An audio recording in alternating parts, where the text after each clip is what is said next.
Сәлем қыздар. Бұл қыста қолданылатын соустың немесе томатная пастаның видеосы. Бұл жерде помидорды, болгарский перецті бәрін жуып, тазалап, турап аламыз.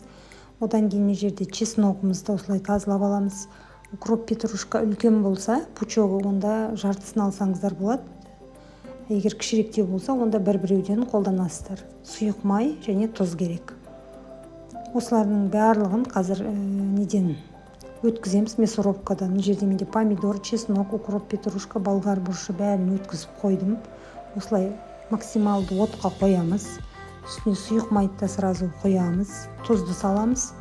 Барлығын жақсылап араластырып, қайнағанша күтеміз.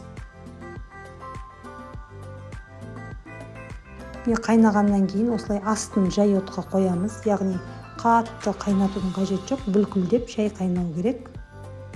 Осылайша соусымызды 1,5 сағат қайнатамыз. Арасында 20 минуттан осылай араластырып тұрған дұрыс.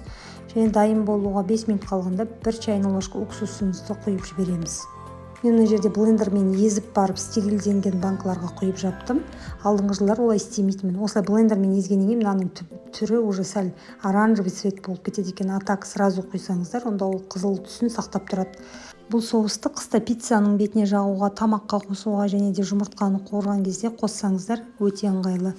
Бұл рецепт ұнайды деген ойдамын. Сіздерге міндетті түрде жасап көріңіздер.